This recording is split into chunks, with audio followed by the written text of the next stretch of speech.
আসলে আমরা ঈশ্বরের বাক্যে চাই এবং আমরা প্রার্থনা করি। মঙ্গলময় স্বর্গের পবিত্র পিতা, আমরা তোমাকে ধন্যবাদ দিই তোমার করুণা, দয়া, আশীর্বাদ, অনুগ্রহের প্রভু। আজকে এই সকালে আমরা আমাদের জীবনকে তোমার কাছে রাখি। প্রার্থনা করি প্রভু, তুমি আমাদেরকে পবিত্র করো। প্রার্থনা করি তুমি আমাদেরকে ভেতর থেকে পরিষ্কার করো প্রভু। যা কিছু প্রভু আমরা আজকে এই মুহূর্ত পর্যন্ত স্ট্রাগল করেছি জীবনে এগিয়ে চলার জন্য, যেখানে আমরা বারবার প্রভু ফেল করেছি, আমরা প্রার্থনা করি প্রভু আজকে তুমি তোমার পবিত্র আত্মায় তোমার বাক্যের শক্তিতে আমাদেরকে রূপান্তর করো, যেন আজকে থেকে আমরা নতুনভাবে এগিয়ে চলতে পারি জীবনে। শক্তিযুক্ত করো, ধন্যবাদ তোমার নাম, গৌরব তোমারই। আমাদের প্রত্যেকের কনসেন্ট্রেশনকে ধরে রাখো, আমাদের হৃদয়ে শান্তি দাও, তোমার আনন্দে ভরে দাও। যিশু নামে প্রার্থনা করি, আমিন।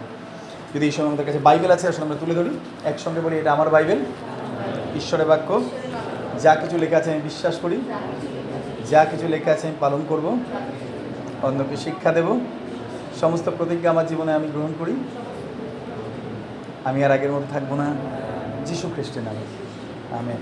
Hallelujah, amen. প্রভু ধন্যবাদী তার বিশ্বস্ততার জন্য। ঈশ্বরের বাক্য আমাদেরকে পূর্ণতা দেয়। আমার খুব শান্তি লাগে যখন আমি বাইবেলটাকে হাতে পাই, যেন মনে হয় আমার জীবনের সব থেকে আনন্দে একটা বিষয় আমি পেয়েছি। ঈশ্বরের বাক্য যদি না থাকতো এই পৃথিবীতে, সমস্ত কিছু অসম্পূর্ণ থেকে যেত। হালেলুয়া, প্রভুকে ধন্যবাদ দিই। আসলে আমরা ঈশ্বরের বাক্য থেকে পড়ি। আমরা প্রেরিতদের কার্যবিবরণ স্টাডি করছিলাম। গত সপ্তাহ থেকে আমরা দেখছিলাম ঈশ্বরের বাক্যে লেখা আছে তিনি আমাদেরকে বেছে নিয়েছেন।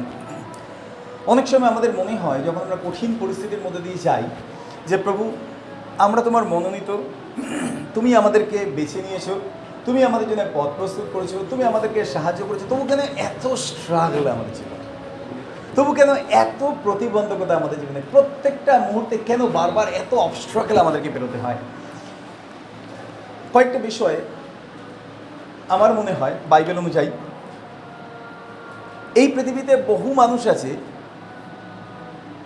যারা খুব স্বাচ্ছন্দ্যে জীবনের মধ্যে দিয়ে এগিয়ে চলেছে, কিন্তু ক্ষণস্থায়ী সুখে তারা জীবনযাপন করছে। কিন্তু আমরা ঈশ্বরকে ধন্যবাদ দিই, বাইবেলে লেখা আছে আমি দুঃখরূপ হাপুরের মধ্যে তোমাকে পরীক্ষা সিদ্ধ করিয়াছি। অনেকগুলো বছর আমি প্রভুর হাত ধরে এগিয়ে চলেছি, এবং এখন মনে হয় যে প্রভু যদি ওই পরীক্ষাগুলো আমার জীবনে না আসতো, তাহলে আমার ফাউন্ডেশনটা স্ট্রং হতো না, তাহলে আমি কখনো দাঁড়াতে পারতাম না, তাহলে আমি কখনো বিজয়ী হতে পারতাম না। আজকে এই সুন্দর সকালে আমি বিশ্বস্ত ঈশ্বরকে ধন্যবাদ দিই, কারণ ঈশ্বরের বাক্যে লেখা আছে তিনি আমাদেরকে আহ্বান করেছেন, তিনি আমাদেরকে ডেকে নিয়েছেন। যদি তিনি আমাদেরকে ডেকে না নিতেন, তাহলে আমরা কখনোই জীবনে আমরা পথ খুঁজে পেতাম না। গত কয়েকদিন আগে আমি একটা টেস্টিমনি পড়ছিলাম, আর সেখানে একজন আশীর্বাদজনক মানুষ, তার জীবনের কথা লেখা আছে, উইলিয়াম ক্যারি, যিনি ট্রান্সলেট করেছিলেন এই বাইবেল 40টা ভাষায় ভারতবর্ষে। তিনি ছিলেন প্রথম ব্যাপটিস্ট মিশনারি ইংল্যান্ড থেকে, আর ঠিক সেই সময় তিনি ভারতে এসেছিলেন যখন নীলকর সাহেবরা মারাত্মক অত্যাচার করছে আমাদের দেশের ওপরে। 1700, 1800 200 বছর, 1947 সাল তার আগে পর্যন্ত। কিন্তু আমি ঈশ্বরকে ধন্যবাদ দিই, প্রভু তিনি এমন একজন মানুষকে এই ভারতবর্ষে ডেকে এনেছিলেন, যিনি কঠিন পরিস্থিতির মধ্যে নিয়ে গেছিলেন, গিয়ে তিনি আমাদের অনেকের জন্যে সহজ পথ করে দিয়েছিলেন। যখন তিনি কলকাতায় আসেন, আমরা জানি না কয়েকটা জায়গা ঐতিহাসিক, তার মধ্যে একটা হচ্ছে শ্রীরামপুর, সুতানুটি, কলিকাতা। এই সমস্ত জায়গাগুলো তখন বাণিজ্যের বা পর্যটন হিসাবে ব্যবহার করা হতো, বিশেষত বাণিজ্য কেন্দ্র হিসাবে ব্যবহার করা হতো, জাহাজে করে যাওয়া আসা হতো। তিনি প্রথম শ্রীরামপুরে এসে উঠেছিলেন। আমার মনে আছে প্রায় 20 বছর আগে আমি একটা প্রোগ্রামের জন্য আমি গেছিলাম উইলিয়াম ক্যারির চার্চে শ্রীরামপুরে, আর আমি সেই ডায়াসের উপর উঠে দাঁড়িয়েছিলাম, যেখানে ডায়াসে দাঁড়িয়ে উইলিয়াম ক্যারি তিনি প্রচার করতেন। এখনও পর্যন্ত তার সেই জায়গাটা রয়েছে, যে চার্চে তিনি প্রচার করতেন, সেই চার্চে আমি বছর 3 আগে আমি প্রচার করার সুযোগ পেয়েছিলাম একটা কনফারেন্সে। আর আমার আনন্দ লাগছিল যে একজন ব্যক্তি কত কঠিন কাজ তিনি করেছিলেন। যখন তিনি ভারতবর্ষে আসতে চেয়েছিলেন, তাকে নীলকর সাহেবরা আসতে দেয়নি, ব্রিটিশ গভর্নমেন্ট তাকে আসতে দেয়নি। কেন? বারবার তাকে প্রতিহত করেছে, বলেছে না, কারণ আমরা ওখানে বিজনেস করছি, আর তুমি কি যীশু খ্রিস্টের ভালোবাসার কথা বলবে, মানুষ আমাদের উপরে আরও তিক্ত হবে। তিনি প্রার্থনা করতেন প্রতিদিন, ইংল্যান্ডের রাস্তায় বসে তিনি জুতো সেলাই করতেন।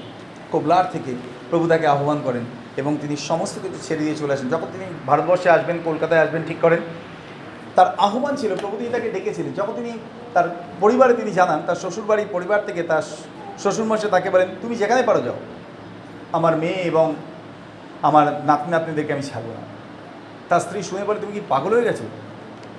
কলকাতায় কেউ যায়, জঙ্গল, ওখানে মানুষ থাকে না, কারণ তখন কলকাতায় সিভিলাইজেশন মানুষের মধ্যে এলেও চারিপাশের পরিস্থিতি কোনোভাবেই গ্রহণযোগ্য ছিল না। চারিপাশে জঙ্গল, মশা, ইলেকট্রিসিটি নেই, চারিদিকে সমস্ত কিছুর প্রাদুর্ভাব। সেই সময় কলেরা রোগে প্রচুর মানুষ মারা যাচ্ছে।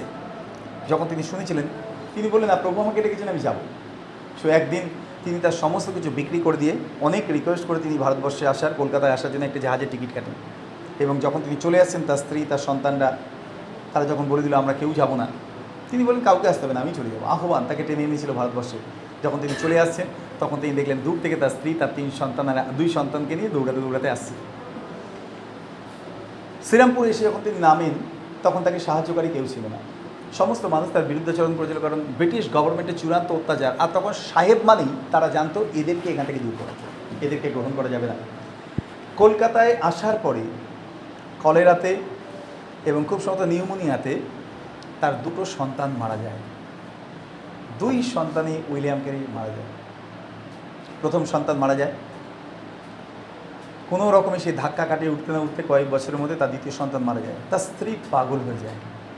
এই শক, মেন্টাল শক আর নিতে পারেনি। বহু বছর মেন্টাল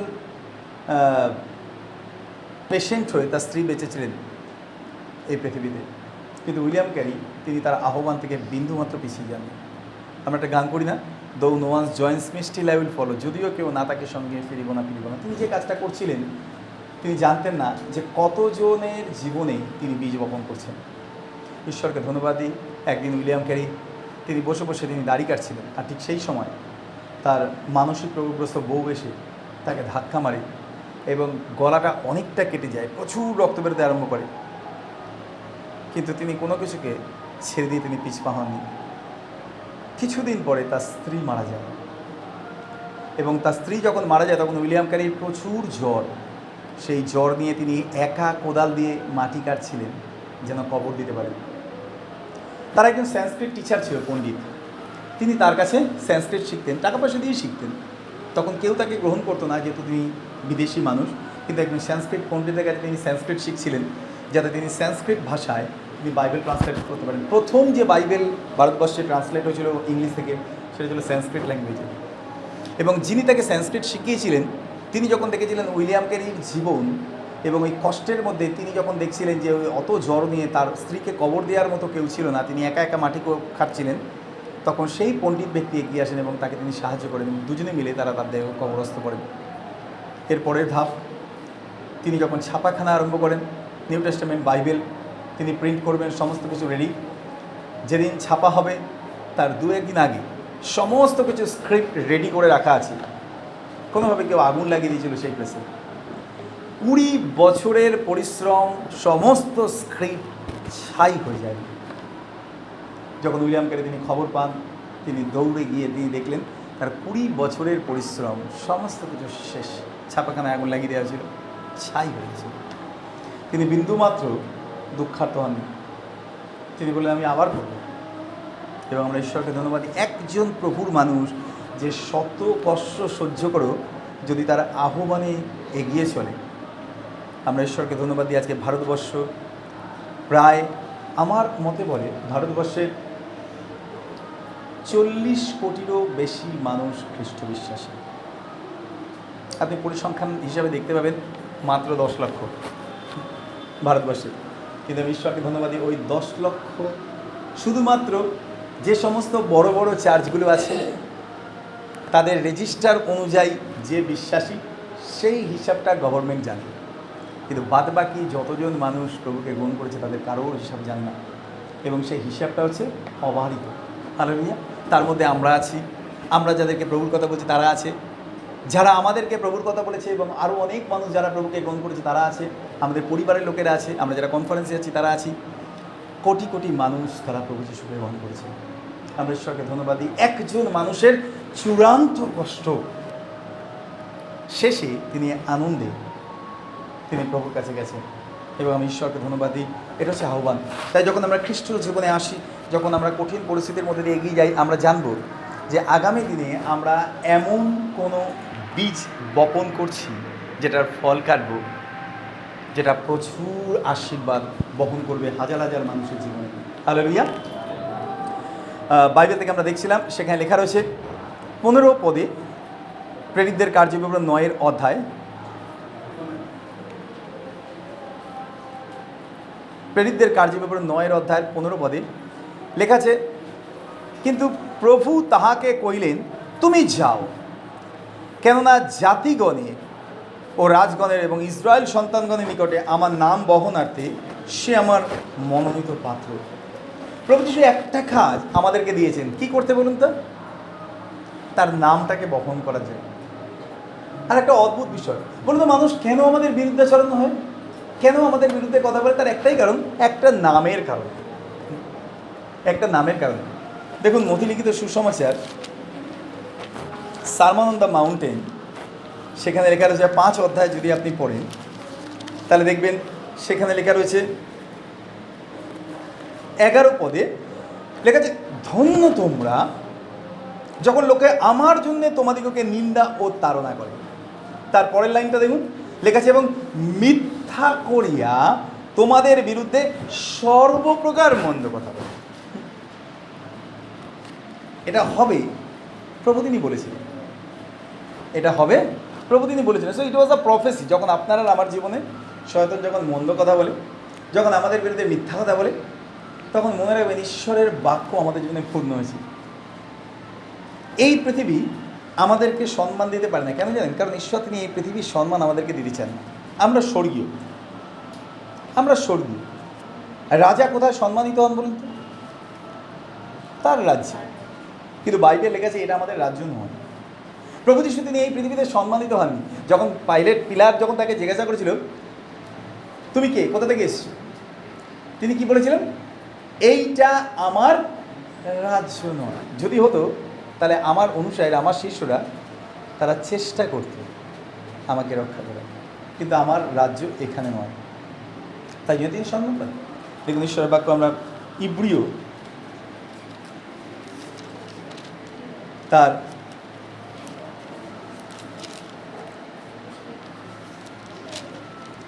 13 অধ্যায় আমরা একটু পড়ি। 13 অধ্যায় 13 পত্র আমরা পড়ছি।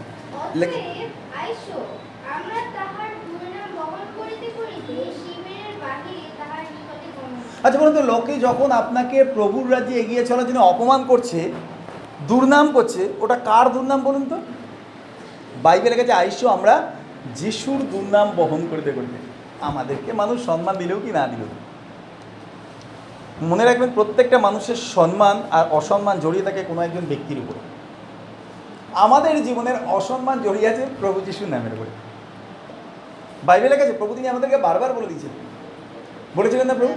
তিনি বলেছিলেন, তারা যেহেতু আমাকে গ্রহণ করেনি, তারা তোমাকেও গ্রহণ করবে না, তোমাদেরও করবে না। তারা যেহেতু আমাকে ভালোবাসেনি, তোমাদেরকেও ভালোবাসে না। তারা যেহেতু আমাকে সম্মান দেয়নি, তোমাদেরকেও দেবে না। পরিষ্কার না? আর আমরা তো তাকে অনুসরণ করে চলছি। ঈশ্বরের বাক্যে পরিষ্কার লেখা আছে, অতএব আইসো আমরা তাহার কি বহন করব? দুর্নাম বহন করতে করতে শিবিরের বাইরে তাহার নিকটে গমন করি। কারণ এখানে আমাদের চিরস্থায়ী নগর নাই। We are not the citizen of this world. আমরা এই পৃথিবীর চিরস্থায়ী বাসিন্দা নয়, চিরস্থায়ী বাসিন্দা নয়। এবং সেই কারণে বিশ্বাসীদের জীবনে কখনো দুঃখার্ত হওয়া উচিত না। এই পৃথিবীতে আমি কিছু পেলাম না, কারণ এই পৃথিবীতে আমরা কিছু পাওয়ার জন্য আসিনি। আমি মাঝে মধ্যে ভাবি যে প্রভু, যে পৃথিবী তোমাকে ভালোবাসেনি, সেই পৃথিবী থেকে আমি কী করে ভালোবাসা আশা করতে পারি? আপনি বলুন, অনেক সময় দেখি আমার পিতামাতা তারা আগে প্রভুকে ভালোবাসত না। তা আমাদের পিতৃপুরুষরা কোনোদিন প্রভু যিশুকে গ্রহণ করেনি, তাকে সম্মান দেয়নি। যারা সৃষ্টিকর্তাকেই সম্মান দেয়নি, তাকে ভালোবাসেনি, how can I expect love from them? আমি কী করে তাদের থেকে ভালোবাসা করতে পারি? যিনি বিশ্ব ব্রহ্মাণ্ডের মালিক, তাকেই মানুষ গ্রহণ করেনি, আমাদেরকে কেন করবে? যদি পজিটিভলি আপনি চিন্তা করেন, তাহলে ঈশ্বরের বাক্যে লেখা আছে আমরা এই পৃথিবীর না, আমরা এই পৃথিবীর না। কারণ আমাদের চিরস্থায়ী নগর এখানে নেই, কিন্তু আমরা আগামী নগরের জন্য অন্বেষণ করছি, যে নগরের প্রভু তিনি আমাদেরকে নিয়ে যাবেন। এবং সেই কারণে মনে রাখবেন, যদি আপনার জীবনে এই বিষয়গুলো ঘটছে, তাহলে আপনি কনফার্ম যে আপনি যিশুর নাম বহন করছেন। হালেলুয়া। যারা খ্রিস্টকে দুঃখ ভোগ করছে, যারা খ্রিস্টের নামের জন্য দুঃখ ভোগ করছে, আমরা খুব সহজেই উপলব্ধি করতে পারি না কারা খ্রিস্টের নামের জন্য উপভোগ করছে দুঃখ। বাইবেলে লেখা আছে প্রভু যিশু তিনি বলেন, সে আমার নাম বহনার্থে আমার মনোনীত পাত্র। আসলে আমরা কয়েকটা বাক্য একটু দেখে নিই ঈশ্বরের বাক্য মনোনয়ন সম্পর্কে কে বলছে।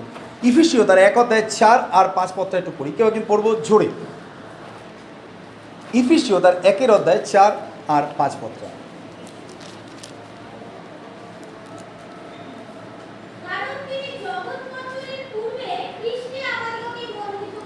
আপনি মনে রাখবেন, এই পৃথিবীতে আপনি আসার পর আপনাকে মনোনয়ন করা হয়নি। এই পৃথিবীর সৃষ্টি হওয়ার আগে থেকে আপনাকে মনোনীত করে রাখা ছিল। একটা এক্সাম্পল দিই,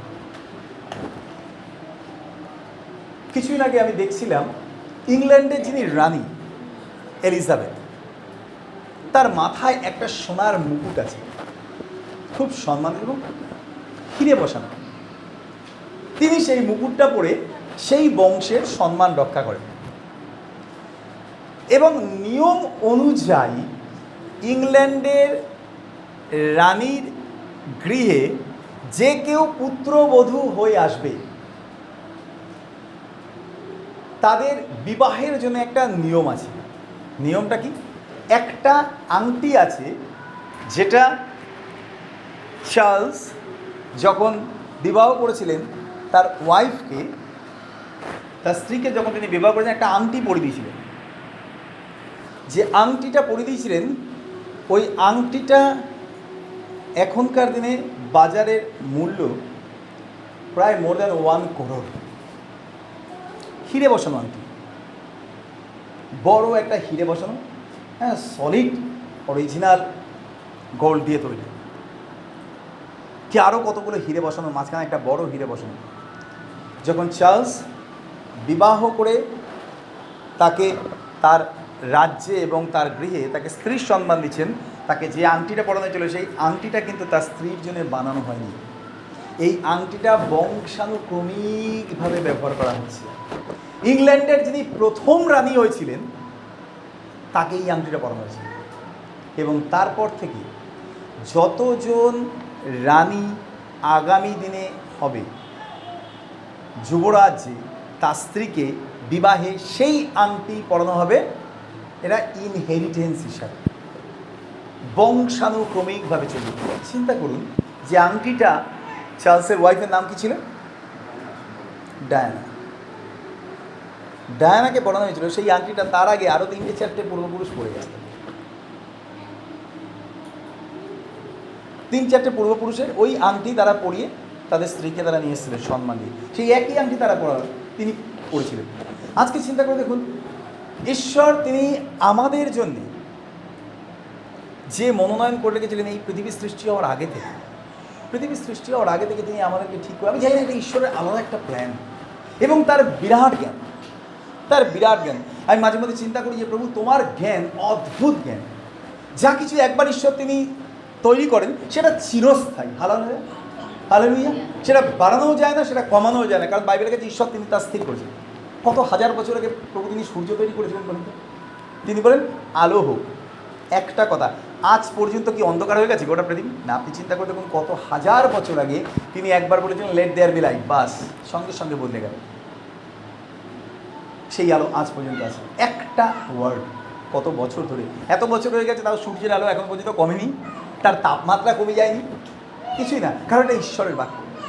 ঈশ্বরের বাক্যে লেখা রয়েছে, তিনি বললেন যে জগৎ সৃষ্টির পূর্বে তিনি আমাদেরকে এই পৃথিবীতে মনোনীত করে দিলেন। তারপরের লাইনটা পড়ব,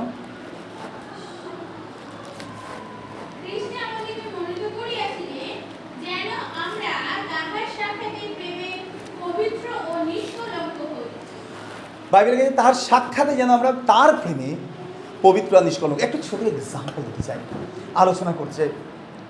জানেন আমরা কি করে পবিত্র হই? আমরা প্রেমে পবিত্র হই। আমাদের পবিত্র হওয়ার জন্য কি প্রয়োজন আছে? আমাদের জীবনে পরিবর্তন প্রয়োজন আছে। যখন আমরা পরিবর্তন হতে পারি না, তখন আমরা আস্তে আস্তে আস্তে আস্তে অপবিত্র হয়ে যাই। আলটিমেটলি যদি আপনি অপবিত্র আর পবিত্র কথাটার অর্থ দেখেন, according to the Bible, Hebrew Bible অনুযায়ী পবিত্র কথাটার অর্থ হচ্ছে সেট অ্যাপার্ট বা এই জগৎ থেকে সম্পূর্ণ বিচ্ছেদ হয়ে যাবে। হালেলুয়া। বলুন তো, কখন আমরা সব কিছু ছেড়ে একজনকে ভালোবাসতে আরম্ভ করি? আমাদের কাছে সে হচ্ছে গোটা পৃথিবী। কখন? যখন আমরা তাকে প্রেম করি। যখন আমরা তাকে প্রেম করি। কেন বলুন তো? প্রভু যিশু তিনি বলেন, তোমরা তোমাদের সমস্ত হৃদয়, মন, আত্মার শক্তি দিয়ে তোমার ঈশ্বর প্রভুকে প্রেম করবে। যদি আমরা তাকে সত্যিকারের প্রেম করতে আরম্ভ করি, তাহলে আমরা আস্তে আস্তে আস্তে আস্তে আমরা পৃথক হতে আরম্ভ করি। পবিত্র হওয়ার অর্থ এই না যে আমি কোনো দিকে তাকাবো না, আমি চোখ বন্ধ করে যাব, কোনো খারাপ চিন্তা আমার মধ্যে আসবে না। না, এগুলো জগৎ থাকতে গেলে আসবে। আপনার মধ্যে বাজে চিন্তা আসবে, আপনার বাজে দিকে দৃষ্টি যাবে, বাজে কথা আপনি শুনবেনই। জগতের বাইরে তো আমরা চলে যাচ্ছি না। প্রভু যিশু তিনি আমাদের জন্য প্রার্থনাও করেনি যে তুমি এদেরকে জগৎ থেকে নিয়ে যাও, কিন্তু তিনি বলেছেন সে পাপাত্মা থেকে রক্ষা করে। শয়তান চেষ্টা করে আমাদের এগুলো দিয়ে ডিফাইল করার জন্য, কিন্তু ঈশ্বর তিনি আমাদের বাহ্যিক বিষয় না, তিনি আমাদের আভ্যন্তরীণ বিষয় চিন্তা করেন। প্রেমেই যেন আমরা পবিত্র। এই যত বেশি আমরা তাকে ভালোবাসবো, তত বেশি আমরা সেট অ্যাপার্ট, এই জগতের সব কিছু থেকে মুক্তি দেবো। যখন প্রভুকে জানিনি তখন আমার জীবনে প্রচুর লোভ ছিল। যখন প্রভুকে জানতাম না তখন আমার জীবনে স্বার্থপরতা ছিল। তখন আমার মনে হতো আমার জিনিস আমি কাউকে দেবো না। যখন আমি প্রভুকে জানতাম না তখন আমার জীবনে খুব ক্রোধ ছিল। তখন আমার মনে হতো আমাকে সবসময় রিভেঞ্জ নিতে হবে, যে কিছু বলবে তার বিরুদ্ধে আমি বলবো। তখন অপরিবর্তনশীল জীবন অবস্থাতেই প্রভু তিনি আমাদেরকে গ্রহণ করেছিলেন। হালেলুয়া। অপরিবর্তনশীল জীবন অবস্থাতেই প্রভু তিনি আমাদেরকে গ্রহণ করেছিলেন, কিন্তু তিনি অপেক্ষা করেছিলেন, কারণ তিনি জানতেন তার প্রেম একদিন আমাদেরকে এই জগতের সব কিছু থেকে আস্তে আস্তে আস্তে আস্তে সরিয়ে দিয়ে যাবে। It's not the matter of one day, একদিনের বিষয় নয়। ঈশ্বর তিনি কত ধৈর্যশীল ঈশ্বর না? তিনি চান যেন আমরা অনুসরণ করি, প্রেমে পবিত্র আর নিষ্কলঙ্ক হই। কখন আমরা নিষ্কলঙ্ক হব? যখন এই জগতের সব কিছু থেকে আমরা বেরিয়ে আসবো, তখন আমাদের মধ্যে আর কোনো কলঙ্ক দেখা যাবে না। তখন আমাদের মধ্যে আর কোনো কলঙ্ক দেখা যাবে না। একটা সাদা কাপড় কাচলে পরে একটা ছোট্ট স্পটও চোখে পড়ে না?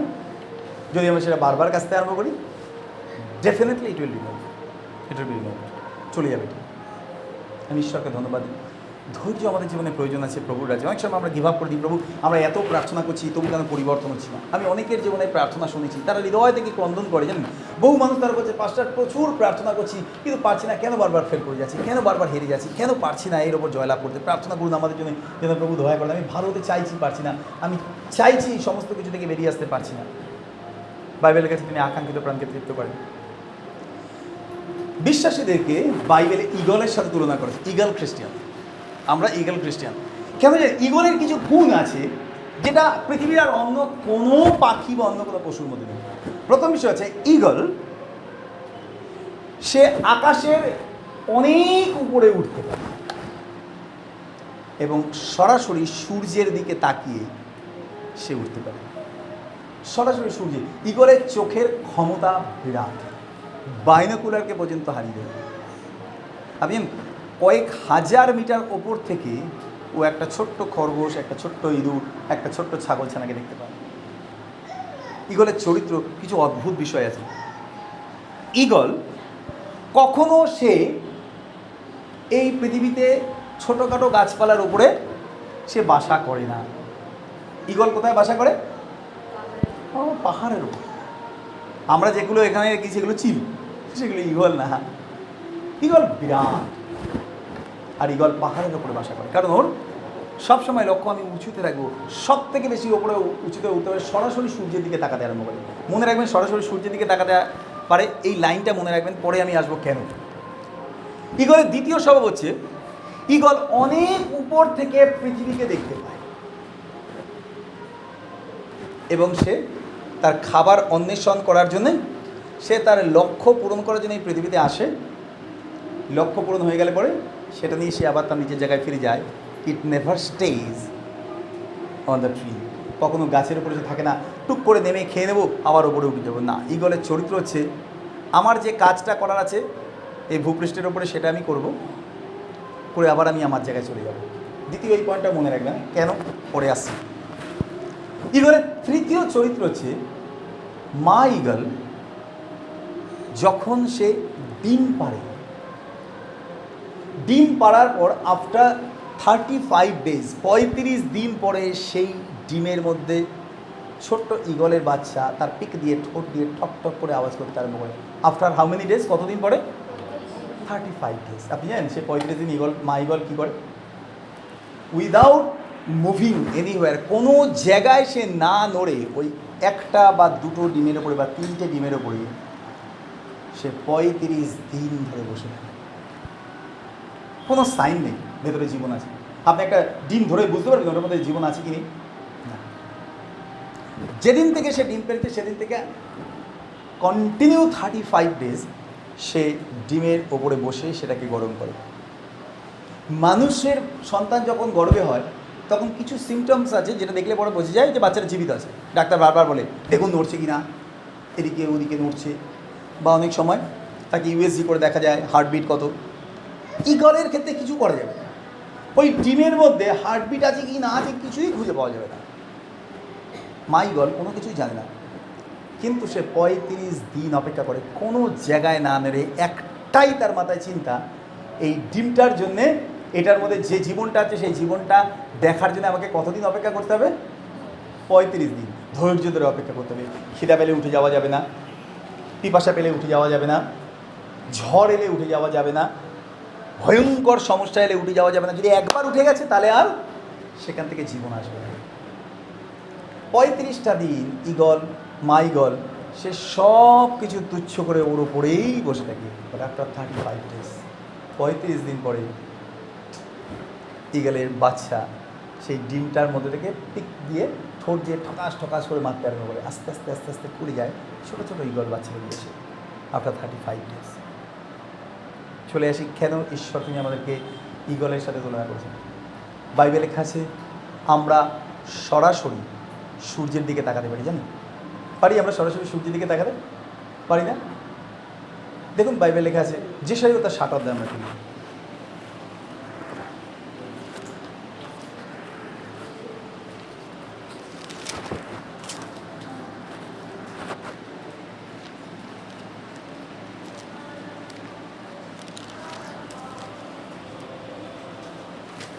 ষাটের অধ্যায়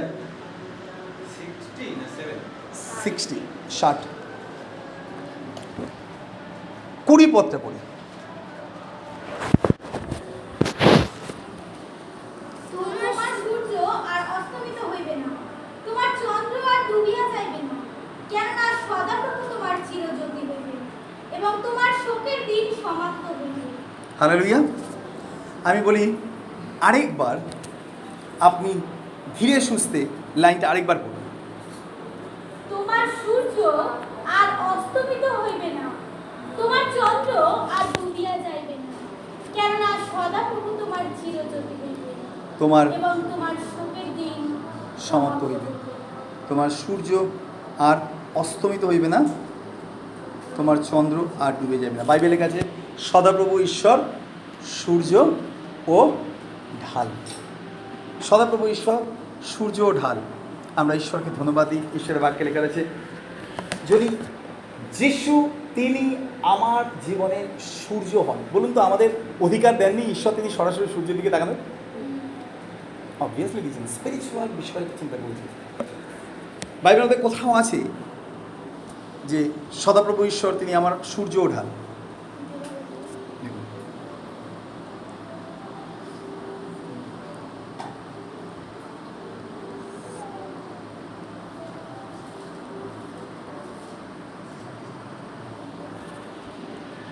সদাপ্রভু তোমার চিরজ্যোতি হইবেন।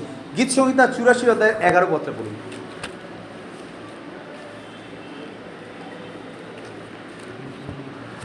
পেয়েছি আমরা সদাপ্রভু ঈশ্বর সূর্য ও ঢাল। হালেলুয়া। বাইবেল কাছে সদাপ্রভু ঈশ্বর তিনি কি? সূর্য। ঈগল তার ক্ষমতা আছে সরাসরি সূর্যের দিকে তাকিয়ে ওপরে ওঠে। আচ্ছা বলুন তো আমরা বিশ্বাসীরা আমরা কোন দিকে তাকিয়ে বৃদ্ধি পাচ্ছি? ঊর্ধ্ব দিকে না নিচের দিকে? বাইবেলে লেখা আছে তোমরা ঊর্ধ্বস্থ বিষয়ে ভাবো, পৃথিবীস্থ বিষয়ে ভেবো না। ঈগলের চরিত্র আমাদের আছে? হ্যাঁ না না নেই? আমরা সরাসরি আমাদের ঈশ্বরের দিকে তাকাতে পারি। তিনি আমাদেরকে অধিকার দিয়েছেন। আমরা ঊর্ধ্বের দিকে চলছি, আমরা বৃদ্ধি পাচ্ছি যেন আমরা ঊর্ধ্বালোকে। বাইবেলে লেখা আছে যেখানে ঈশ্বর তিনি থাকেন সেইখানে যেন আমরা অনন্তকাল থাকতে পারি। ঈগলের আরেকটা চরিত্র হচ্ছে সে কখনোই পৃথিবীকে বা নিচু জায়গাকে যেখানে সে স্বীকার করে সেইটাকে তার বসবাসের যোগ্য স্থান বলে সে মনে করে না। সে খাবার নিয়ে আবার যেখানে সেখানে সে গড়ে চলে যায়। আপনি ঈশ্বর তিনি কখনো চান না এই পৃথিবীর কোনো কিছু আমাদেরকে আকৃষ্ট করুক এবং আমরা বন্দী হয়ে যাই পৃথিবীতে। সেই কারণে বাইবেলের কাছে তোমরা জগৎকে প্রেম করো না, জগতের বিষয়কেও প্রেম করো না, জগতের কোনো বিষয়কেই প্রেম করো না। কারণ ঈশ্বর বাক্য সরাসরি বলছে জগতে যা কিছু আছে সেগুলো কি? চক্ষুর অভিলাষ, মাংসের অভিলাষ আর জীবিকার গল্প। এই পৃথিবীতে যা কিছু আমরা দেখছি, পৃথিবীর চারিপাশে যেগুলো ছড়ানো আছে সেগুলো অভিলাষ, সেগুলো সমস্ত অভিলাষ, সেগুলো আমাদের জীবনকে আকৃষ্ট করে। সাধু পৌল তিনি এক জায়গায় বললেন, দিমাই বর্তমান যুগকে ভালোবাসাতে আমাকে ত্যাগ করিয়েছে। ঈশ্বর তিনি চান না। তাই জন্য বাইবেলের কাছে তোমরা সমস্ত কিছু থেকে তোমরা খ্রিস্টের দিকে তাকাও। এই পৃথিবীতে কোনো কিছু আমরা সঙ্গে করে আনি না, সঙ্গে করে কিছু নিয়ে যেতে পারি না। তিনি আমাদের মন পরিবর্তন করতে পারেন এবং সেই কারণেই প্রভু যীশু তিনি শিষ্যদেরকে শিক্ষা দিয়েছিলেন, যদি কেউ তোমার গায়ের চাদরটা নিতে চায় তাকে জামাটাও দিয়ে দাও। আমরা ঈশ্বরকে ধন্যবাদ দিই, এটা তিনি শিখিয়েছিলেন আমাদের। যখন তিনি এই পৃথিবী ছেড়ে চলে যাচ্ছিলেন তার গায়ের জামাটাও তিনি কি করেছিলেন? ভাঁজ করে তার মাকে দিয়ে দিয়েছিলেন, মা তুমি বাড়িতে নিয়ে যাও, এটা আমার শরণার্থে তুমি রেখে দাও। পরবর্তীকালে যখন প্রথম গির্জা হবে, পিতর পাশে হবে, তখন আমার জামাটা রেখে দিও, মানুষ এসে নমস্কার করবে, দেখবে। আপনি ভ্রান্তি, পুরোটাই ভ্রান্তি। আমাকে একবার কেউ একদিন বলেন যিশু যে জাপ পাত্রে শুতেন সেটাও পাওয়া গেছে, যে কুশকারটায় শুতেন সেটাও পাওয়া গেছে, বহু মানুষ সেটা দেখতে যায়।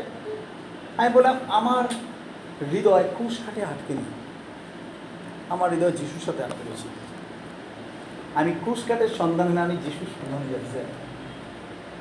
যেটা তিনি ত্যাগ করেছেন সেটার প্রতি আমার কোনো আকাঙ্ক্ষা নেই। প্রভু যীশু তিনি পৃথিবী ত্যাগ করে গেছেন। হালেলুয়া।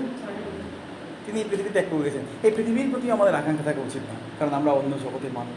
ঈশ্বরের বাক্যে লেখা রয়েছে। তৃতীয় বিষয়, ঈশ্বর তিনি চান যেন আমরা ঈগলের মতো অপেক্ষা করি আগামী দিনে নতুন জীবন দেখার জন্য। হালেলুয়া। ঈশ্বরের বাক্য কত সুন্দর না? এই পৃথিবীর সৃষ্টির পূর্বে তিনি আমাদেরকে খ্রিস্টে মনোনীত করে রেখেছিলেন যেন আমরা তার প্রেমের পবিত্র ও নিষ্কলঙ্ক হই। আসলে আমরা আরেকটা জায়গা দেখি, প্রথম কিন্তু 2:9 পড়ি। পিতর 2:9 আমরা একটুখানি পড়ে দিই। কিন্তু তোমরা মনোনীত হও, রাজকীয় যাজকগণ, পবিত্র জাতি, ঈশ্বরের নিজস্ব প্রজাতি। আমেন। বাইবেলে লেখা আছে আমরা তার নিজের, আমরা তার নিজের। আসুন আজকে সকালবেলা প্রভুকে বলি, প্রভু তোমাকে ধন্যবাদ দিই যে আমি তোমার নিজের। অন্তর থেকে বলি যে প্রভু আই অ্যাম ইয়োর্স, আমি তোমার। বাইবেলে লেখা আছে আমাদেরকে বেছে নেওয়া হয়েছে, আমাদেরকে প্রভু তিনি মনোনীত করেছেন। We are chosen one. তিনি আমাদেরকে বেছে নিয়েছেন। আপনার ভালো গুণ কি খারাপ গুণ, সেই গুণ দেখে ঈশ্বর তিনি বিচার করেন। আমার ভালো গুণ বা খারাপ গুণ দেখে তিনি আমাদেরকে বিচার করেন। এটা মজাদার বিষয় কি জানেন তো? যখন আমরা দেখি এই জগতে নিজেদেরকে, তখন আমরা আমাদের থেকে যারা ভালো তাদের সাথে আমাদের নিজেদেরকে মেলানোর চেষ্টা করি, তাদের সাথে আমাদের নিজেদেরকে মেলানোর চেষ্টা করি। কেন বলুন তো? কারণ আমরা এই জগতে থেকে থেকে জগতের মনোভাব আমরা অ্যাডাপ্ট করেছি। সেটাই ভালো যেটা সব কিছু ভালো। উচ্চপদস্থ, আপনি দেখবেন একজন উচ্চপদস্থ সরকারি কর্মচারীকেও, সে চোর হোক, খারাপ কাজ করুক, যাই করুক, মানুষ তাকে সম্মান দেয়, স্যার বলে না? কত দুর্ব্যবহার করছে এক একজন মন্ত্রীর, কত বাজে রেপুটেশন, সবাই দেখছে, কিন্তু মানুষ যখন যাচ্ছে তাকে স্যার বলছে, তাকে সম্মান দেয় তার পদ অনুসারে, বিরাট সম্মান। আলটিমেটলি পদটা সম্মান না, পদটা কাজের জন্য। সম্মান কোনটা? সম্মান হচ্ছে সেটা যেটা আমার জীবন মানুষ দেখে উপলব্ধি করতে পারবে আমি আহ্বানের যোগ্য। হালেলুয়া। কত সুন্দর ঈশ্বর যখন তিনি আমাদেরকে ডেকেছেন, আপনি ভাবুন, তিনি আমাদেরকে ডেকেছেন যখন প্রভু তিনি আমাকে অ্যাকসেপ্ট করেছেন। আমার অ্যাকসেপ্ট করতে কী দোষ আছে নিজেকে? তিনি তো আমার কিছু না দেখে আমাকে ভালোবেসেন। যখন আমি খুব খারাপ, বাইবেলের কাছে যখন আমরা পাপী ছিলাম, তখন যিশু তিনি আমাদেরকে মনোনয়ন করলেন। আমি একদিন বসে আমার জীবনের ভালো গুণগুলো দেখতে গেলাম, দেখলাম কিছুই দেখতে পেলাম না। কিছুই দেখতে পেলাম না। কিন্তু যখন প্রভু তিনি আমার জীবনের দিকে তাকিয়েছিলেন, তিনি কত ভালো গুণ পেয়েছেন জানেন? যখন তিনি আপনার জীবনের দিকে তাকিয়েছেন, তিনি কত ভালো গুণ পেয়েছেন। প্রথমেই তিনি বলেন, তুমি আমার দৃষ্টিতে বহুমূল্য ও সম্ভ্রান্ত। সম্ভ্রান্ত কাকে বলা হয়? যারা হাইলি রেসপেক্টেড, যারা খুব সম্মানিত। প্রভু তিনি বললেন, তুমি আমার দৃষ্টিতে সম্মানিত, তুমি আমার দৃষ্টিতে বহুমূল্য, এত মূল্যবান।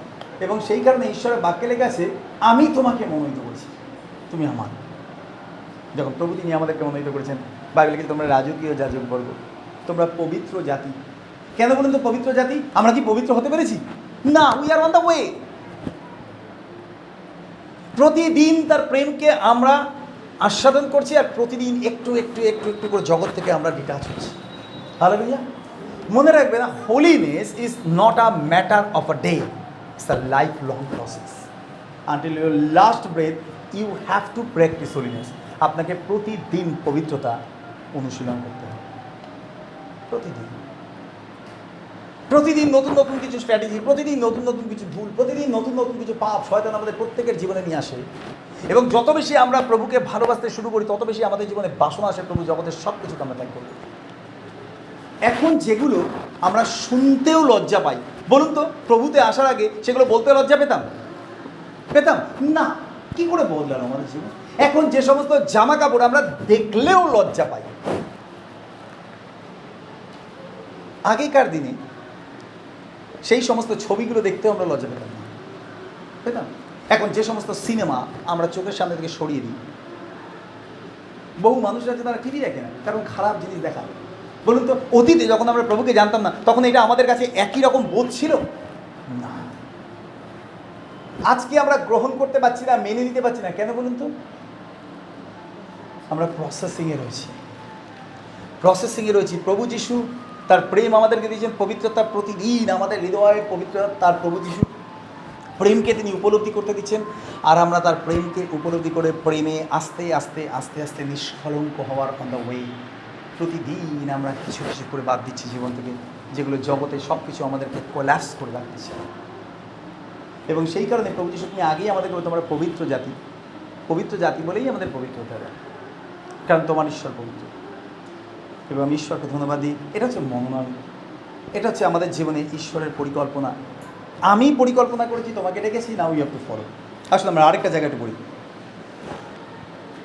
দ্বিতীয় বিবরণ তার 14 অধ্যায় 2 পদটা একটু পড়ি।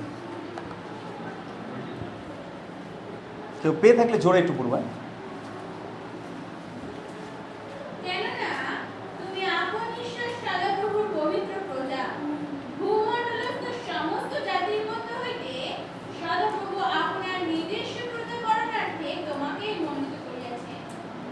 আমেন। প্রভুকে ধন্যবাদ দিই। প্রভু পৃথিবীর সমস্ত জাতির মধ্যে থেকে তোমার নিজে।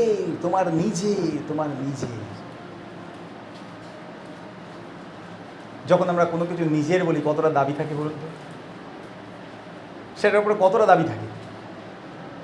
একটা ফোন আপনি নিয়ে ঘুরে বেড়াচ্ছেন, কেউ যদি সেটা টেনে নিয়ে দৌড়ায়, কি করবো আমরা? বলে দেবো থাক, আরেকটা কিনে নেবো, বলবো আমরা? কি করব? কতটা দৌড়াবো? যতটা সে দৌড়াচ্ছে। কতক্ষণ দৌড়াবো? যতক্ষণ না আমার নিজের ফোনটা আমি খুঁজে পাচ্ছি। ঘরে হারিয়ে গেছে, আপনি কতক্ষণ খুঁজবেন? যতক্ষণ পর্যন্ত না আপনি আপনার নিজের ফোন খুঁজে পাচ্ছেন। যদি কেউ বারবার করে অন্যের ফোন দেখিয়ে বলে, এইটা তোর, এইটা না, এইটা না, না ওইটা না, আমারটা নিজে।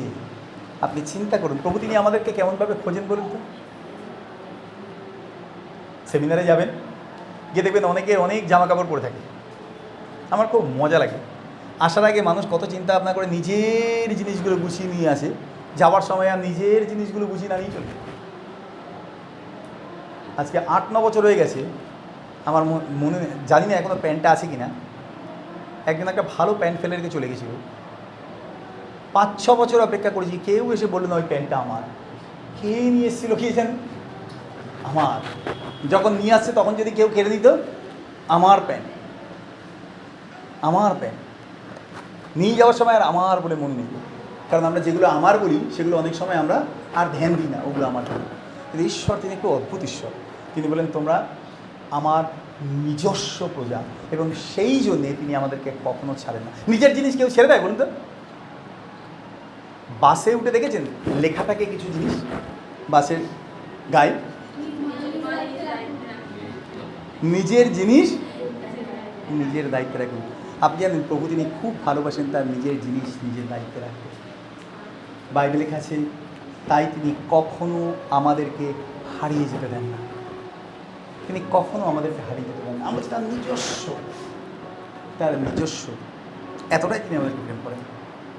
আমরা অনেক সময় ভাবি যে প্রভু এত ঝড়ের মধ্যেও মনে হয়েছে এই বুঝি শেষ সব, জীবনে এত ঝড়, এত পরীক্ষা, এত স্ট্রাগল, মনে হচ্ছে এই বুঝি সব শেষ হয়ে গেল। কিন্তু কিছুদিন পর দেখা যায় এই এপিসোডটা ওভার হয়ে গেছে, আবার আমরা নিরাপদ। কেন বলুন তো? আমরা ওই এপিসোড ওভার হওয়ার সঙ্গে সঙ্গে, ওই সময় ওভার হওয়ার সঙ্গে সঙ্গে আমরাও ওভার হয়ে যাইনি? কেননা ঈশ্বর তিনি তার নিজস্বের সুরক্ষা এবং রক্ষা করতে সমর্থ। তিনি সর্বদা তার নিজস্ব মানুষদেরকে রক্ষা করেন, তার নিজে, আমরা তার নিজে। এবং সেই কারণে তিনি আমাদেরকে খুঁজতে এসেছিলেন পৃথিবীতে। কেন বলুন? তার নিজেরটা হারিয়েছে। কেন তিনি এই পৃথিবীতে এসেছিলেন? কারণ তার নিজের প্রিয়জন হারিয়ে গেছে। স্বর্গরাজ্য থেকে তিনি ছুটে এসেছিলেন খোঁজার জন্য। গালাতীয় তার 1 অধ্যায় 15 আর 16 পদ বলব। 15 অধ্যায়, এই 1 অধ্যায় 15 আর 16 পদ। কিন্তু যিনি আমাকে আমার মাতার গর্ভ হইতে পৃথক করিয়াছে। 1 মিনিট না, লেখা আছে আমাকে আমার মাতা।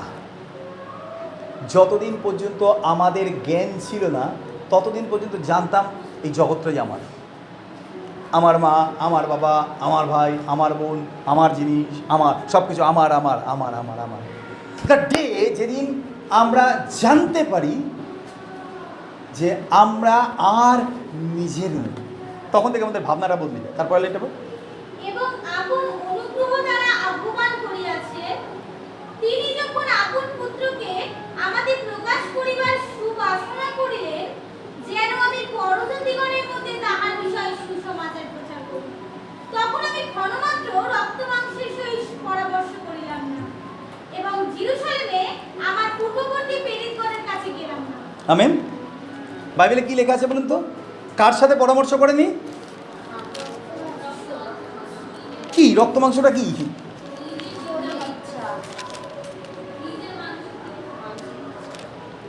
জানেন ঈশ্বরের বাক্যে কি অদ্ভুত বিষয় লেখা রয়েছে? চলো শোনো আমরা খুলি 1 করিন্থীয় 15 অধ্যায় 50 পদ।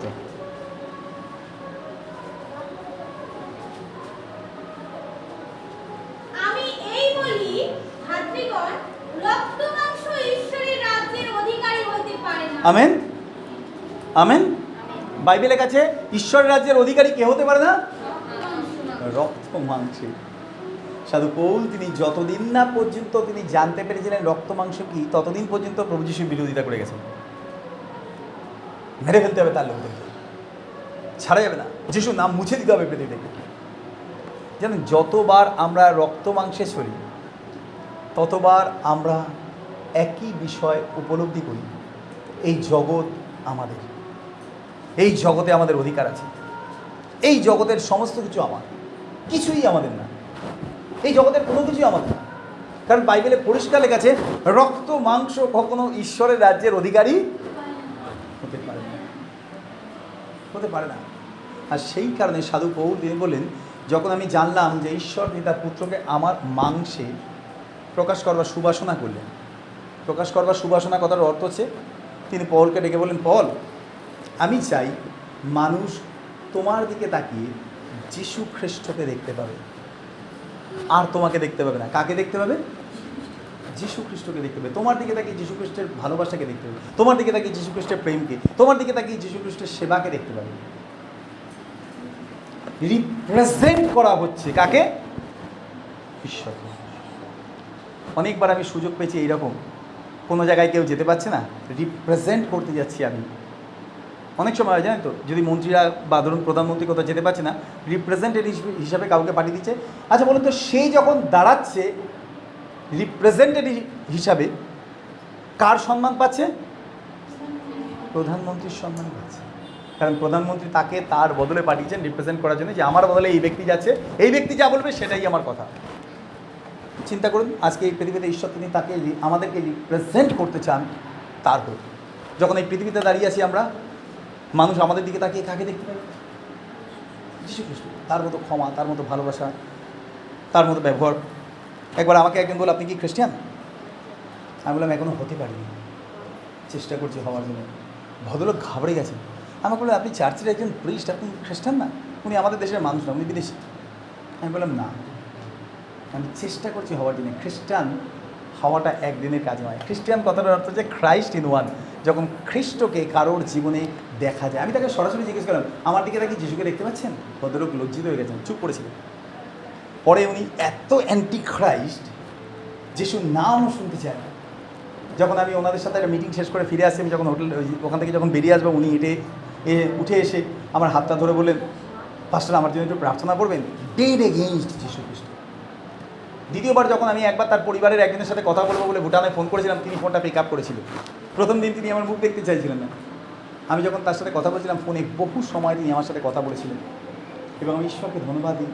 কত আনন্দ লাগে যখন আমরা চিন্তা করি যে প্রভু, আমরা তৈরি হচ্ছি যেন মানুষ আমাদের দিকে তাকিয়ে তোমাকে দেখতে পায়। সাধু পৌলের জীবন এরকম ছিল। তিনি জানতে পেরেছেন যতদিন পর্যন্ত তিনি নিজেকে দেখাতে চেয়েছিলেন, ততদিন পর্যন্ত তার নিজের শিক্ষা, তার নিজের দীক্ষা, তার নিজের অর্থ, তার প্রতিপত্তি, সমস্ত কিছু। অনেক সময় মানুষ আমাকে বলে, অভিজিৎদা কী করলেন জীবনে? একটা বাড়ি পর্যন্ত করতে পারলেন না? আমরা হ্যাঁ করেছি। আছে তো? বলে নিজের বাড়ি? সবাই তো জানে বাড়িটা কিসের দিন চলে এসেছি, কিছু নেই আমার। নিজের বাড়ি? আমি হ্যাঁ নিজের বাড়ি। বলে কোথায় করলেন? প্রথম। আপনি কি বলেন? আপনার বিশ্বাস করুন, আমার নিজের বাড়ি জান্নাতে তৈরি হয়ে গেছে। চুপ করে যাবে। বলে আপনাকে বললে আপনি আর কি করে উড়িয়ে দেন। আমি বললাম, এই পৃথিবীতে কোনো কিছু আমার নিজের নেই। যে বাড়িটাতে আমি তৈরি করবো, সেই বাড়িটাতে গিয়ে আমি থাকবো একটা নির্দিষ্ট সময় পরে আমাকে চলে যেতে হবে, যেটা অনন্তকালীন জায়গা, যেখানে আমি কনফার্ম আমাকে ওই ঘর থেকে কেউ বার করবে না। কোনোদিন বলবে না এগ্রিমেন্ট ফুরিয়েছে, এবার অভিজিৎ বেরো, অনেকদিন এখানে ছিলে, আর থাকতে হবে না, এবার যাও অন্য জায়গা খোঁজে না। Permanent house. সত্যি পৃথিবীতে আমার কিছু নেই। আমার ওয়াইফ মাঝে মধ্যে আমাকে বলে, কী যে করবে ভবিষ্যতে, একটা জায়গা পর্যন্ত কিনতে পারবে না। আমি বললাম, না সত্যি পারি, ক্ষমতা নেই। আর জায়গার দিকে আমার তো বাসনাও নেই। আমার জীবনে একটাই বাসনা, প্রভু যতদিন আছি তুমি তো আছো, খাওয়া পড়া থাকা যতটা প্রয়োজনীয় প্রতিদিন, সেটা তো তুমি দিচ্ছ। আর এটা নিয়ে মাথা ব্যথা করে লাভটা কী আছে? তুমি আমাকে দিচ্ছ যেন আমার মধ্যে থেকে আমি তোমাকে প্রকাশ করতে পারি। আমাকে তো পরিশ্রম করতে হচ্ছে না তার জন্য, কারণ আমি তোমার নিজস্ব। আমি যদি আমার নিজস্ব ঈশ্বরের জন্য যদি চিন্তা করি, আমি উপলব্ধি করতে পারবো তিনি তার নিজস্বর জন্য চিন্তা করেন। হালেলুয়া। লাস্ট আরেকটা পদ আমরা পড়তে চাই, তার 9 অধ্যায় থেকে আমরা যেখান থেকে দেখছিলাম। আরেকটা জায়গা আমরা একটুখানি পড়তে চাই, যিশাইও তার 43 অধ্যায় 10 পদটা পড়ি আমরা। যিশাইও তার 43 অধ্যায় 10 পদটা আমরা একটু পড়ি। সদাপ্রভু কহেন, তোমরাই আমার সাক্ষী এবং আমার মনোনীত দাস, যেন তোমরা জানিতে ও আমাকে বিশ্বাস করিতে পারো এবং বুঝিতে পারো যে আমি তিনি। আমেন। দুটো বিষয় লেখা আছে, যেন তোমরা জানতে পারো যে আমি তিনি, আর যেন বিশ্বাস করতে পারো। আমার দিকে দেখান, একটা ছোট্ট বিষয় আলোচনা করতেছি। বলুন তো, কখন আমরা বিশ্বাস করতে পারি প্রভুকে? যখন আমরা তাকে গভীরভাবে জানতে পারি।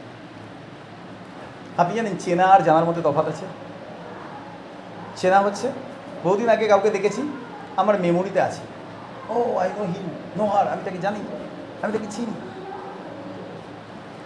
জানাটা একটু আলাদা। জানাটা হচ্ছে, চেনাটা হচ্ছে বাহ্যিক দৃষ্টিটা এবং তার বাহ্যিক অ্যাপিয়ারেন্সটা। মুখ দেখে চিনতে পারছি মানুষ, তাই না? যখন কোনো ক্রাইম করে কেউ ধরা পড়ে, যার এগেনস্টে ক্রাইম করা হচ্ছে তাকে নিয়ে আসা হয়, আইডেন্টিফাই করুন তো এর মধ্যে একজন আছে কিনা। মানুষ কী দেখে চেনে? আত্মাটা দেখে চিনতে পারছি। আত্মা দেখাই যায় না, মুখ দেখে চিনছি। নাও, এটা হচ্ছে চেনা। কখন বলুন তো আমরা একজনকে জানতে পারি? যখন তার সাথে কিছু দিন আমরা থাকি, তখন আমরা তাকে জানতে পারি এই মানুষটার সম্বন্ধে আমি এত খারাপ ভেবেছিলাম, কিন্তু কত ভালো মেয়ে। এখন আমি তাকে জানি, কারণ এতদিন ধরে তাকে দেখছি আমি। আপনি দেখবেন বহু অফিসে যখন কেউ প্রথম চাকরির জন্য যায়, তাকে পার্মানেন্ট করা হয় সঙ্গে সঙ্গে না, কিছুদিন তাকে কি রাখা হয়? হ্যাঁ, ক্যাজুয়ালে রাখা হয়। কতদিন রাখা হয়? 6 মাস। অধিকাংশ জায়গায় 6 মাস রাখা হয়। কেন বলুন তো 6 মাস রাখা হয়? 6 মাসে তাকে জানবে কোম্পানির মানুষ, কোম্পানির মাথা, কোম্পানির কি বলবো, যিনি অধিকর্তা, প্রশাসন, যিনি দায়িত্বে আছেন, কোম্পানির যিনি মালিক, তিনি তাকে জানবেন আমি আগামী দিনে আমার কোম্পানির প্রফিটের জন্য তার উপর আমি নির্ভর করতে পারবো কি, তারপরে তাকে আমি পার্মানেন্ট করব। এটা হচ্ছে জানা। যখন আমরা বেশি দিন প্রভুর সাথে থাকি, তখন আমরা তাকে জানতে পারি এবং ফাইনালি কখন বিশ্বাস করতে পারি, কখন কোম্পানির মালিক তাকে বিশ্বাস করতে পারবে, এরকম এই চাবি সব কিছু তোমার হাতে রাখলাম। বলুন তো জোসেফকে কখন বিশ্বাস করতে পেরেছিল? যখন দেখেছিল তার জন্য বিশ্বস্ততা। আপনি একটা বিষয় মনে রাখবেন, জোসেফের জীবন সম্পর্কে তাকে রাজত্ব দেওয়ার আগে তার সমস্ত নারী নক্ষত্র সব কিছু কিন্তু ফরোন জেনেছিলেন। একটা দেশের রাজা তাকে এমনি এমনি তাকে সমস্ত জায়গা ছেড়ে দেয়নি, এমনি এমনি সব কিছু ছেড়ে দেয়নি। বলুন তো দানিয়েলকে কখন রাজা তিনি বললেন যে তোমাকে তোমার ঈশ্বর রক্ষা করবেন? কারণ তিনি জেনেছিলেন দানিয়েলকে তার মধ্যে বিন্দু মাত্র অন্যায় নেই, তাই জন্য তাকে তৃতীয় কর্তা করা হয়েছিল নগরের। আমি ঈশ্বরকে ধন্যবাদ দিই, যখন আমরা প্রভু যিশুকে জানতে থাকি, একটা সময় আসে যখন আমরা তার উপর নির্ভর করতে পারি, বিশ্বাস করতে পারি। এবং সেই জন্যই বলে যে তোমরা আমাকে জানবে। এবং পড়ি আমরা আরেকবার 43-10 পত্র। সদাপ্রভু কহে, তোমরাই আমার সাক্ষী এবং আমার মনোনীত দাস, যেন তোমরা জানিতে ও আমাকে বিশ্বাস করতে পারো এবং বুঝিতে পারো যে আমি কি। বাইবেলের কাছে যেন তোমরা জানিতে ও আমাদের বিশ্বাস করো। যতদিন না পর্যন্ত আমরা গভীরভাবে প্রভুকে জানতে পারছি, আমরা তার উপর বিশ্বাস রাখতে পারবো না। আমাদের অনেক সময় বিশ্বাসে দুর্বলতা হয়, কেন বলুন তো? ফ্ল্যাটারিং হচ্ছে, বারবার ঈশ্বরের বাক্য বলছি, বারবার প্রার্থনা করছি, তথাপি বিশ্বাসটা শেখে ফেলে, বিশ্বাস রাখতে পারছি না, হতাশ হয়ে যাচ্ছে, নিরাশ হয়ে যাচ্ছে। তার একটাই কারণ, আমাদের জানাটা গভীরভাবে হয়নি। একটা বাচ্চা কখন সে তার বাবা মার কাছে নিরাপদ থাকে বলুন তো? যখন তার জানার জ্ঞানটা আসে, জানার জ্ঞানটা আসে। আমি জানি আমার বাবার কাছে থাকলে, আমার মায়ের কাছে থাকলে আমি নিরাপদ। আসলে প্রার্থনা করি, প্রভু তোমাকে ধন্যবাদ দিই, তুমি তো আমাকে মনোনীত করেছো, তুমি আমাকে বেছে নিয়েছো, তুমি সাহায্য করো আমি যেন তোমাকে জানতে পারি গভীরভাবে এবং যেন আমি তোমার বিশ্বাস রাখতে পারি। মনে রাখবেন, আপনি আমি তার নিজস্ব, হিজ ওন। এই পৃথিবীতে আর কোনো কিছুর ওপর তার দাবি নেই, কিন্তু আপনার আমার ওপর তার দাবি রয়েছে। একবার যখন তিনি প্রচার করছিলেন, কেউ এসে তাকে বলল, প্রভু সিজারকে কর দেয়া কি আমাদের বিধেয়? কি বলেছিলেন বলেন তো প্রভু? তিনি বলেন আমাকে একটা দিনার দেখাও। তিনি কি বলেন? আমাকে একটা টাকা দেখাও, ওখানকার একটা টাকা নাও, এবার আমি আপনাকে একটা বিষয় দেখা দিই। তিনি কি বলেছিলেন বলো তো, এইখানে কার ছবি আর কার নাম লেখা রয়েছে? তারা দেখে বলো সিজারের নাম লেখা রয়েছে এবং সিজারের ছবি দেওয়া আছে। তিনি বলেন যা কিছু সিজারের তা সিজারকে দাও। আমাদের বাচ্চারা যাতে জিনিসপত্র স্কুলে হারিয়ে না ফেলে, তার জন্য আমরা কী করি? নাম আইডেন্টিফাই করার জন্য এটা ওর, সব কিছুতে নাম লিখে দিই, পেন্সিলে, রবারে, সব কিছুতে, জলের বটলে, ব্যাগে নাম লিখে দিই, যাতে আলাদা হয়ে না যায়, যাতে কারোর সাথে মিশে না যায়। তারপরে তিনি বলেন যা কিছু ঈশ্বরের তা ঈশ্বরকে দাও। যেন তো ঈশ্বরের নাম আর ঈশ্বরের ছবিও আমাদের উপরে রয়েছে, নেই? আমরা কার ইমেজে তৈরি হয়েছি? কার ছবিতে তৈরি হয়েছে? কার মতো? আমরা ঈশ্বরের মতো। আর তার নাম কাদের উপরে রয়েছে? আমাদের উপরে রয়েছে। সেই দিন প্রভু তিনি সুসমাচার প্রচার করেছিলেন।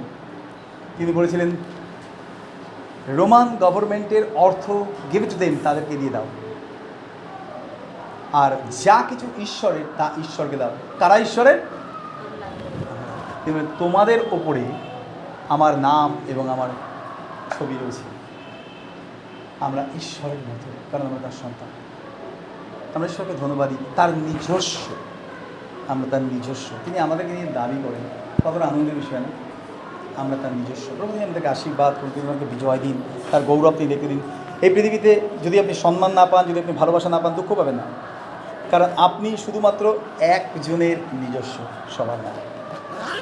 আপনি একজনের নিজস্ব, সবার না। আপনি যার নিজস্ব, তিনি আপনাকে সম্মান দেন, তিনি আপনাকে ভালোবাসেন, তিনি আপনাকে আদর করেন, তিনি আপনাকে যত্ন করেন, তিনি আপনার জন্য চিন্তা করেন। আমেন। কে তিনি? কে তিনি? আমেন।